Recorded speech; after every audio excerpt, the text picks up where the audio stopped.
everyone, and welcome back to SuperShedStories. We did promise you a special surprise over the summer break, and we have come up with the idea that it's a rainy day and it might be a nice day to make some Play-Doh. So would you like to learn the story of how to make Play-Doh with me today? You would? Oh, that's good. Now, the first thing that we need to do before we start any work making the Play-Doh is that we need to check, has everybody washed their hands? To make sure that my hands are really clean, I'm just going to put on some hand sanitizer. Now, do you remember the song that we all sing when we're washing our hands? Wash, wash, wash your hands, thumbs and fingers too. Rub-a-dub, rub-a-dub, that's the thing to do. And we'll sing it a second time because we've got two hands. Wash, wash, wash your hands, thumbs and fingers too. Rub-a-dub, rub-a-dub, that's the thing to do. That's great. You've got lovely, sparkly, clean hands. So let's get ready to make some Play-Doh. So the first thing that we're going to do is we're going to put on our aprons. So if anything spills, our clothes won't get dirty. Have you got your apron on? You have? That's great. Now, I had an idea. I thought I don't want my table to get all dirty and I don't want to have to spend a long time cleaning up either. So I got a roll of cling film from my press and I brought it out and I put some over my table because when we're finished making the Play-Doh, we're going to be able to just lift this cling film and any flour or anything that's spilt will be just here. So it'll only take 2 minutes. It'll be a quick clean-up job. So when you have the cling film on your table, I think we'll start. So I'll leave this roll of cling film here. Now, let's have a look at our ingredients to make Play-Doh. I wonder what we need. Let's have a look. I have some salt. Have you got salt in your press at home? You have? Okay. I have some flour. I also have some water. And the water is 150 milligrams in this jug, or it's half a mug of water. So we'll leave these here. Now, I made some Play-Doh earlier and I have red and green and yellow and orange. I wonder what other colour could we make? How about making some blue Play-Doh? To make blue, I have some blue food colouring. And to make red, I used red food colouring, green food colouring for the green, yellow for the yellow, and orange for the orange. So let's have a look. Let's turn to our ingredients now. So, we need a bowl, any kind of bowl, and we take our mug and we dip into our bag of flour. Now, we're going to fill all of this mug all the way up with the flour, okay? So let's dip it in. Now, that's full up with flour. And we're going to put this flour in our bowl. In it goes. Now, we're going to use this scooper. If you don't have one of these, that's okay. It's just 2 dessert spoons instead. So run to your drawer and take out a dessert spoon. And you just need to use it twice. 1, 2, in it goes. So we'll go to our salt. And we're going to fill it all the way up. Okay? And we're going to put it in our bowl. And next is the magic bit. I actually really like this bit.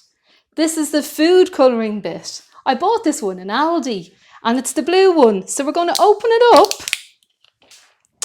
Now, if you would like a really strong, vibrant colour for your Play-Doh, you need to fill this all the way up or put 2 dessert spoons full of food colouring in. So here we go. It's all the way full up. So we're going to add that to our half a cup of water, which is in this jug, which is the same as 150 millilitres. So let's see when the magic happens. In it goes. Oh, I feel like a magician doing this bit, and I'm going to give it a little swirl. That's why I like using this spoon, because you can use it to give it a little stir as well. So we're going to add our water into our flour and our salt. So in it goes. Now, there's another ingredient that I was nearly forgetting about. And this ingredient is a really, really important one. It's cooking oil. And the cooking oil makes the Play-Doh nice and stretchy when you're playing with it. So we're going to take our little spoon again and we're going to fill it all the way up. If you don't have one of these, it's just 2 dessert spoons full. And we're going to add it into our bowl. Can you remember what ingredients did we put in? We put in a mug of flour. We put in a full scoop of salt, which was the same as 2 dessert spoons. We put in half a mug or 150 millilitres of water into the jug. And then we added our blue food colouring and we filled our scoop with it, or put 2 dessert spoons in either. So we'll pop the lid back on this so it doesn't spill.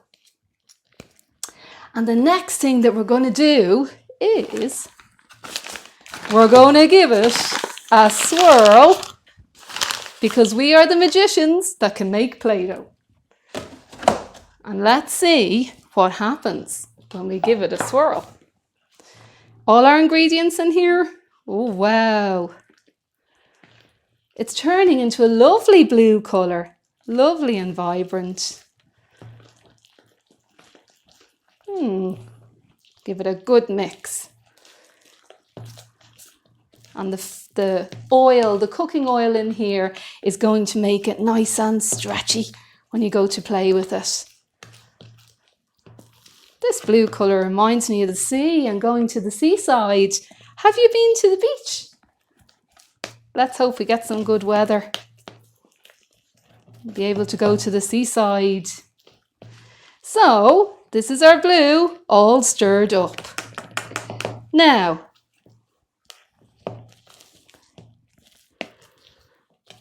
the next thing we're going to do is, this is the lovely messy squidgy bit. We're going to get some more flour and we're going to take about a handful of flour, say, and we're going to rub it in our own hands, because it stops the Play-Doh from sticking to your hands when you rub it in. And we're going to scoop the Play-Doh and we're going to make a Play-Doh ball.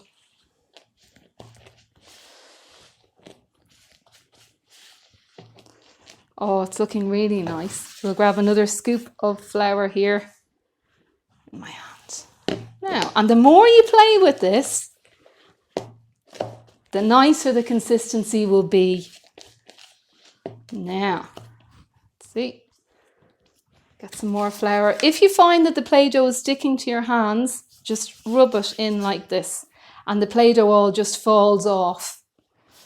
Okay, now we're going to knead it like we're making bread. Have you ever seen your mums and dads or your nannies or granddads making bread and they knead it with the fist of their hand like this? And making Play-Doh is great because it strengthens the muscles in your hands and it gets you ready for holding a pencil. Now, give it another good knead. Oh, it's looking good now. I think this Play-Doh is looking pretty good, and it's just about time that it came out of the bowl. We'll just add a last little bit of flour, okay? And I'm going to rub it into my hands like this, just to get any of the Play-Doh off, because we want to have loads of Play-Doh to play with when we're finished, okay? Okay, now, great. Now, out it pops from our bowl. And you can add the last little bits of flour if you like, just so as when you roll it out. Now,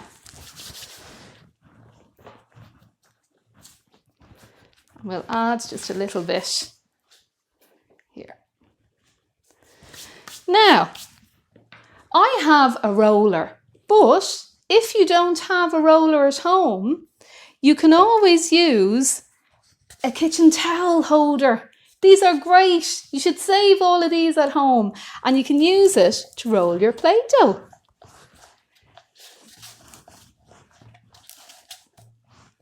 Now, add a bit more flour. Or when your cling film is finished, you can keep that roll as well. And this one is actually stronger, so it's easier when you go to roll it out. So we have our blue Play-Doh here. Now, just in case you want to extend out this Play-Doh activity, there are little bits and pieces that you could add to make it fun. I'm not sure, have you got any animals at home? Would your animals like to go into the sea, the Play-Doh sea? You could bring your zebra, in he goes into the sea. You could bring your lion, and you could bring your elephant. Or you might decide that your elephant is a bit chilly down at the seaside, and you could make a little coat. No, he's not cold anymore. So we'll leave these animals here after their trip to the seaside.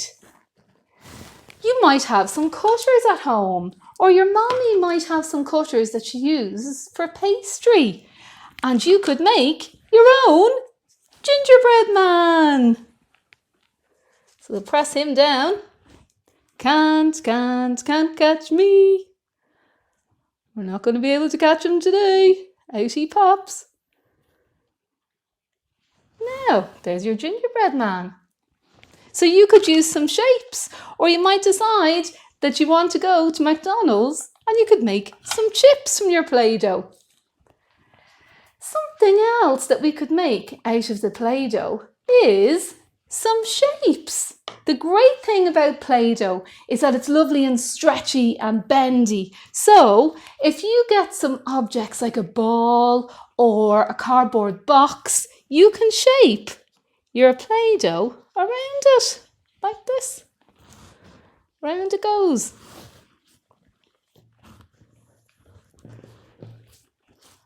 And it can hold that round shape. So you have a lovely ball. Now, maybe you might decide that with your ball, you'd like to turn it into, let me think, an alien. Maybe you could give your alien 2 funny ears. Ooh, 2 funny ears. And you could add some wooden sticks as well. And you could give your alien 2 hands. Now, there's just one problem that your alien has. Your alien has no hair. Maybe we could use some feathers for some hair. In it goes. Oh, he's got spiky hair. Now, your poor alien misses its planet. Maybe we could add some stars or some sparkly glitter to remind the alien of where he comes from. Now, here we are, some stars. just so the alien feels nice and at home, and some glitter. Glitter is a lovely way of adding a little bit of bling to your Play-Doh. Now let's look at what else we have. Maybe you might decide with your Play-Doh you'd like to open up your own bakery shop. We have a little baking set here, and you could make some cakes. And when you're finished making your Play-Doh cake, we'll make one here, roll it up. When you're finished making your cake, you could ask your mommy or daddy or grannies or granddads if they have any old candles that they don't need anymore. And you could use them to pop a candle in and sing happy birthday. If you don't have any of these trays, you could also use some cupcases. Maybe you have these in your press at home. So you could set up your baking shop. Leave that stuff there. It's also fun sometimes when you're making the Play-Doh to add in some everyday kitchen utensils. So instead, when you're putting the flour in, you could sieve it. Or maybe you could use a whisk when you're mixing it up. That would be a nice idea. Another thing that we like to do here in school is use some of the potato people's accessories in with our Play-Doh. And it means that we can give our alien, what's our alien missing? Oh, I have the perfect thing. 2 eyes, so our alien can see. Let's pop it in there, Mr. Alien. You can see where you're going now.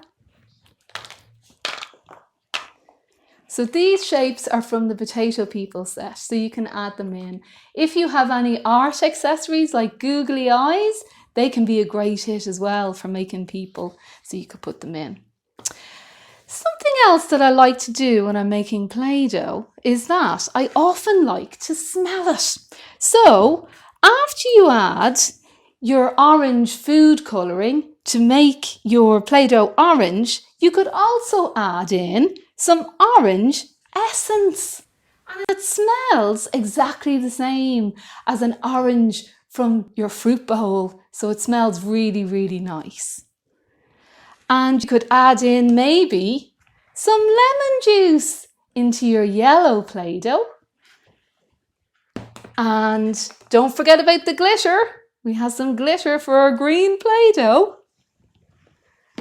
And maybe if you were opening a bakery shop, you might like to add in some vanilla essence into your Play-Doh because that smells like sweets and it smells absolutely delicious. So we put that one there. So I hope you have loads of fun at home making the Play-Doh. And it's something that you could do when your friends come over as well. You could make Play-Doh together. And when you're finished making your Play-Doh, you just need to put it back, pop it back in your bowl and put some cling film over it. The only thing to be mindful is with the coronavirus lingering around, it's better if you keep your own Play-Doh for yourself and you don't share it with a friend. You're better off having your own separate bowls when you're making it and keeping your Play-Doh ball as your own. So have loads of fun making the Play-Doh and send in photos of your work because we're going to do a monster Play-Doh gallery the end of July. So send in all the photos of your Play-Doh creations. We can't wait to see them. Send them to SuperShedStories@gmail.com. More summertime fun soon. Bye!